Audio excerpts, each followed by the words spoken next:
Hello साथियों, physics with Pawan Prakash sir में आप सभी का स्वागत है। तो चलिए साथियों, आज हम लोग 10 क्लास के मैथ के मॉडल सेट के ऑब्जेक्टिव क्वेश्चन को हम लोग हल करेंगे। तो देखिए, पहला क्वेश्चन क्या कहता है कि सहअभाज्य संख्या का मत स होता है।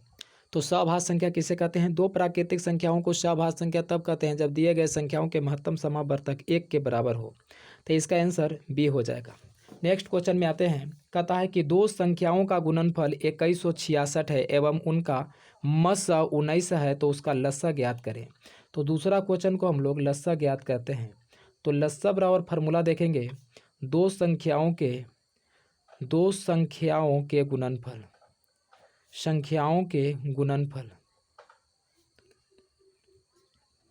दो संख्याओं के गुणनफल बटा मस्सा। तो लस्सा बराबर देखिए, दो संख्याओं के गुणनफल क्या है? गुणनफल तो दो संख्या के गुणनफल 2166 है। 2166 बटा मस्सा कितना दिया हुआ है? 19। तो 19 से 266 को काटिएगा तो 114 में तभी कट जाएगा। इसलिए इसका उत्तर सी हो जाएगा। दो का उत्तर सी हो जाएगा। तीसरा क्वेश्चन में आइए, यदि ए बराबर 2 के पावर 3 3 गुने 5 और बी बराबर 2 के पावर 4 5 गुने 7, तब लस्सा ए और बी का क्या होगा? तीसरा क्वेश्चन को हम लोग हल करते हैं। तीसरा क्वेश्चन में देखिए, ब्रैकेट को सबसे पहले हम लोग देखेंगे। लस्सा ज्ञात करने के लिए कहता है तो सबसे अधिक पावर वाला को सबसे पहले हम लोग लिखेंगे। तो सबसे पहले देखिए, 2 के पावर 3 इस ब्रैकेट में और 2 के पावर 4 इस ब्रैकेट में। तो सबसे बड़ा पावर कौन है? 2 के पावर 4 की 2 के पावर 3, तो 2 के पावर 4, तो 2 के पावर 4 हम लोग लिखेंगे। उसके बाद देखेंगे कि 3 क्या इसमें ब्रैकेट में भी 3 है? तो नहीं है, तब पर भी इसमें हम लोग ऐड करेंगे। उसके बाद 5 इस ब्रैकेट में है तो है, तो 1 5 ही और 1 5 ही, 2 5 के लिए 1 5, तो 1 5। इसमें देखेंगे अब कुछ नहीं, इसमें 7 1 7 है, फिर भी 7 को हम लोग ऐड करेंगे। 2 के पावर 4 के मतलब 2 गुने 2 गुने 2 गुने 2 और गुने ही बचिया 3 और गुने 5 गुने 7, 7 पचे 35, 35 या 75 से 175 में 5 से गुना करिएगा 105 में, तो 1680 आएगा। उत्तर आपका 1680। क्वेश्चन नंबर 4 कहते हैं। 4 में क्या कहता है? 4 में कहता है कि यदि m एक धनात्मक पूर्णांक है तो धनात्मक विषम पूर्णांक का रूप होगा। यानी धनात्मक विषम पूर्णांक का रूप क्या होगा?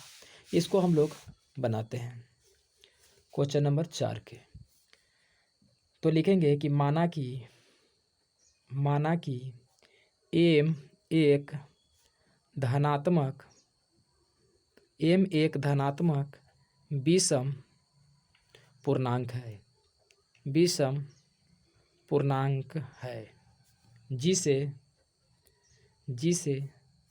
जिसे ऑप्शन में 4 4 4 दिया है, तो जिसे 4 से विभाजित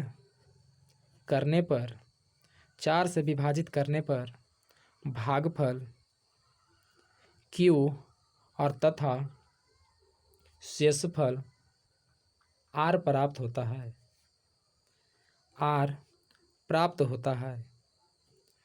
है। अब देखिए, A को हम लोग भाज्य कहते हैं, B को हम लोग भाजक कहते हैं, Q को भागफल और R को शेषफल कहते हैं। ये हो गया हमारा भाज्य, ये हो गया भाजक, ये हो गया भागफल और ये हो गया शेषफल। भाग एल्गोरिदम बराबर हम लोग फॉर्मूला देखेंगे। A बराबर BQ प्लस R, 0 से बड़ा R और R से बड़ा B। अब देखिए, तो यहाँ पर हम लोग माना कि m कोई धनात्मक पूर्णांक है जिसे 4 से विभाजित करने पर, यानी कि 4 से भागा देने पर, तो b के जगह पर 4 हो जाएगा। तो यहाँ लिख सकते हैं ये बराबर भागा देने पर विभाजित करने पर भागफल Q और शेषफल R प्राप्त होते हैं।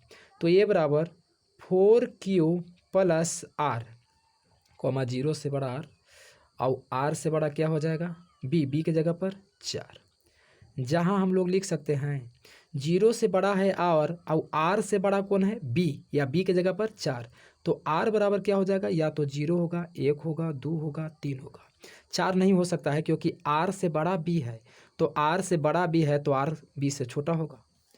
इसलिए हम लोग नीचे लिखेंगे कि A बराबर 4Q अब प्लस R के जगह पर एक बार 0 रखेंगे, फिर 4Q प्लस आर के जगह पर एक बार 1 रखेंगे, आर के जगह पर 1, फिर लिखेंगे ये 1 है, कॉमा 4Q प्लस आर के जगह पर 2, 4Q प्लस आर के जगह पर 3।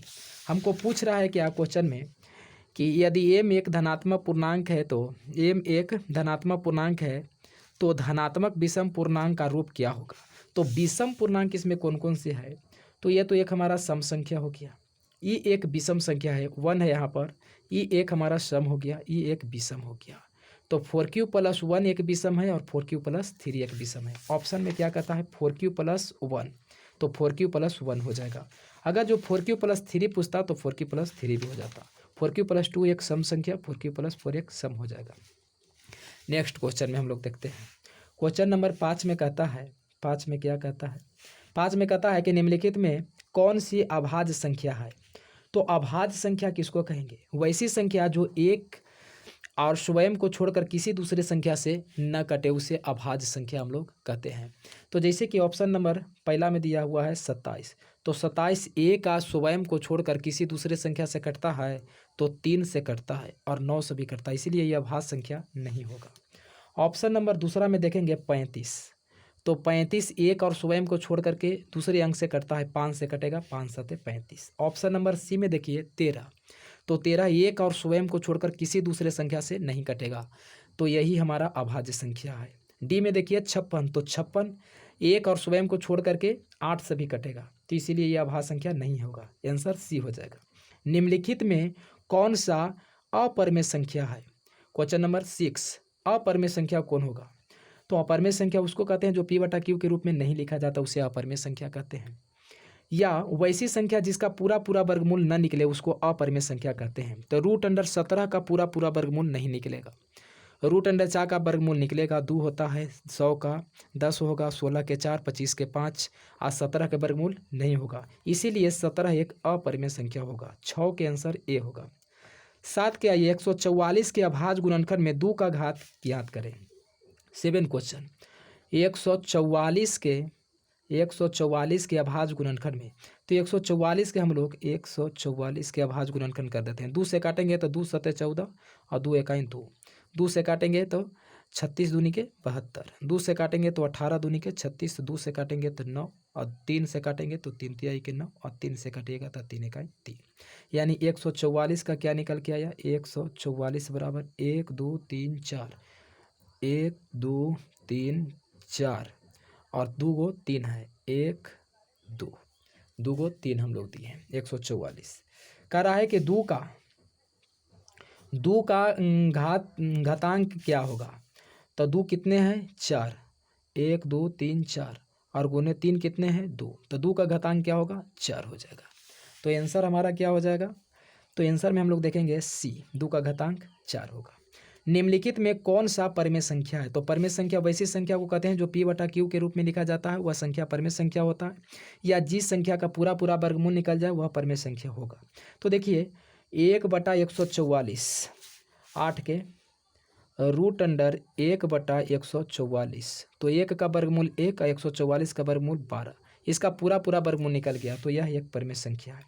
दूसरा ऑप्शन में दिले है 50/500, तो 5 दहा को 500 यानी कि 10, तो √10 एक अपरिमेय संख्या हो जाएगा। 32 एक अपरिमेय संख्या और यह भी एक अपरिमेय संख्या है। नेक्स्ट क्वेश्चन में देखेंगे 9, निम्नलिखित में कौन सा एक अभाज्य संख्या है, तो अभाज्य संख्या वह संख्या कहलाता है जो एक या स्वयं को छोड़कर किसी दूसरे संख्या से न कटे। उन 9 में ऑप्शन नंबर पहला में दिले है 91, तो 91 1 से कटेगा और स्वयं से कटेगा, लेकिन 13 से भी कटेगा, 13 सते 91। 213 को हम लोग देखते हैं कि किसको से कटता है, 213, तो लास्ट में 3 है तो 3 से लगावेंगे तो 3 सते 21 और 3 एकाई 3, तो 213 3 से भी कट जा रहा है, यानी कि 213 1 से भी कटेगा, स्वयं से भी कटेगा और 3 से भी कट जाएगा, इसीलिए यह एक अभाज्य संख्या नहीं है। 41, तो 41 को देखेंगे एक या स्वयं को छोड़ करके 41 किसी भी संख्या से नहीं कटेगा, इसीलिए एक अभाज्य संख्या है, तो 41 हमारा एक अभाज्य संख्या होगा। 501 भी कट जाएगा। क्वेश्चन नंबर 10 में आइए, निम्नलिखित में किसका दशमलव प्रसार अशांत है, तो अशांत संख्या के लिए वैसी संख्या जो 2 के पावर m और 5 के पावर n के रूप में न हो वह संख्या अशांत संख्या कहलाता है, और 2 के पावर m और 5 के पावर n के रूप में हो तो वह संख्या शांत कहलाएगा। लेकिन हमको अशांत पूछा है, तो अशांत संख्या हम लोग याद कर लेते हैं। तो देखिए 23/50 दिया हुआ है, तो 50 को हम लोग फैक्टर तोड़ेंगे तो 50 में 2 से तोड़ेंगे तो 25 मरतबी, और 5 से तोड़ेंगे तो 25, यानी कि 23/2 के पावर 1 गुने 5 के पावर 2। तो यह संख्या 2 के पावर m और 5 के पावर n के रूप में है, तो यह एक शांत संख्या है, शांत संख्या है। निम्नलिखित में से कौन सा अशांत है? अशांत पूछ रहा है तो यह तो शांत हो गया। 243 को हम लोग फैक्टर तोड़ करके देखते हैं। ऑप्शन नंबर 2 से कितना है? 39/243। तो 243 का आप लीजिए, 3 से तोड़िएगा तो 3 × 8 = 24, 3 × 1 = 3, यानी 81। 81 को हम लोग तोड़ लेंगे। 81 को देखते हैं कितने मरतबे तोड़ेंगे। तो 81 को हम लोग 3 से लगाते हैं, 3 दूनी के 6 और 3 इकाई 3, 81 कितना से जाएगा? तो 81 को हम लोग 3 से ही लगावेंगे, तो 3 से कटेंगे तो 3 दूनी के 6 और यहाँ बच गया 3 में 27 या 81, और इसको काट लेंगे 3 से, 3 में 27, 3 से 3 तिहाई के 9, यानी कि हम लोग देखेंगे तो आएगा 39/1 2 3 1 2 3 4 5, यानी कि 3 के पावर 5 आ रहा है। 3 के पावर 5 गुने 2 के पावर कुछ नहीं, तो यह एक अशांत संख्या हो गया। 2 के पावर 1 और 5 के पावर 2 के रूप में रहेगा तो शांत होगा। यह 2 के पावर 1 और 2 के पावर और 5 के पावर के रूप में नहीं है, तो इसलिए यह अशांत हो गया। तो आंसर हमारा कौन हो जाएगा? बी। ये सब आप चेक करिएगा तो ये भी शांत हो जाएगा। कहता है एक अशून्य परिमेय और अपरिमेय का गुणनफल होगा। एक अशून्य परिमेय और एक परिमेय का गुणनफल क्या होता है? चलिए साथियों, तो हम लोग इसको इस प्रकार से बनाते हैं। एक अशून्य परिमेय यानी कि क्वेश्चन नंबर 11 को हम लोग हल करेंगे। 11 नंबर को अशून्य परिमेय कौन होता है? 2 एक अशून्य परिमेय है और अपरिमेय संख्या तो √2 एक परिमेय संख्या है। अशून्य परिमेय और परिमेय के गुणनफल हम लोग करेंगे तो क्या होगा? 2√2। तो 2√2 एक कैसे संख्या प्राप्त हुआ? अपरिमेय संख्या प्राप्त हुआ। देखिए जैसे कि एग्जाम्पल नंबर एक आध गो ले सकते हैं, जैसे कि 3 एक अशून्य परिमेय संख्या हुआ और पाई एक क्या है? अपरिमेय संख्या। 3 और पाई में हम लोग गुना करेंगे तो हमेशा अपरिमेय संख्या ही प्राप्त होगा। तो ऑप्शन के अनुसार आइए, ऑप्शन में कहता है कि एक अशून्य परिमेय और अपरिमेय संख्या का गुणनफल क्या होगा? तो हमेशा परिमेय नहीं, हमेशा अपरिमेय, तो हमेशा अपरिमेय संख्या होगा। आंसर बी हो जाएगा 11 का। 12 में आइए, तो 12 क्वेश्चन में क्या कहता है कि 45 तथा 60 का मसा ज्ञात करें। क्वेश्चन नंबर 12, 45 और 60 का मसा ज्ञात करना है। तो 5 को हमने 45 को अगर जो हम लोग काटते हैं तो 45 आपको कितना मरतबे जाएगा? 3 से, 3 से और 5 से। 3 तिहाई के 9, 9 × 5 = 45, और 60 को काटिएगा तो 2 गुने 3 गुने 5, 2 दूनी के 4, 4 तिहाई के 12, 12 × 5 = 60। हमारा पूछ रहा है क्या? मस्सा क्या होगा? देखिए 2 दूनी 4, 4 तिहाई 12, 12 × 5 = 60। मस्सा, तो मस्सा देखेंगे कि मस्सा हमारा क्या है, तो जो दोनों में कॉमन रहता है वह मस्सा होगा। तो 5 दोनों में कॉमन है, उसके बाद 3 दोनों में कॉमन है, यह 3 दोनों में हमारा कॉमन है। तो मस्सा क्या हो गया? मस्सा एक 3 हो गया, मस्सा बराबर 3 और 5, यानी कि 5 तिहाई के 15। तो 12 के आंसर क्या हो जाएगा? डी 15। 12 के मस्सा 15 गया, 3 गुने 5। क्वेश्चन नंबर हम लोग देखते हैं 13। 13 में क्या कहता है? तो 13 को देखिए, π/3 एक संख्या क्या है? तो π/3 एक अपरिमेय संख्या कहलाता है। π/3 एक अपरिमेय संख्या होगा। 14 क्वेश्चन देखिए, 14 क्वेश्चन में क्या कहता है, इसको इस प्रकार से कर लेते हैं। 14 क्वेश्चन नंबर 14 में कहता है कि f(x) = x³ - 5x² + 2x जो 2 हो तो f1 का मान ज्ञात करें। f1 का मान ज्ञात करें। लिख लेते हैं एक बार question. f(x) = x³ - 5x² + 2x जोड़ 2, तो f1 का मान ज्ञात करना है। f1 का क्वेश्चन कुछ इस प्रकार से दिले है। यहाँ एफ एक्स बराबर x Q minus 5x² plus 2x जोड़ 2 हो तो F1 का मान क्या होगा। तो देखिए एक्स के जगह पर हम लोग 1 रखेंगे, जहाँ जहाँ एक्स रहेगा वहाँ वहाँ 1, यानी एक्स बराबर 1 रखने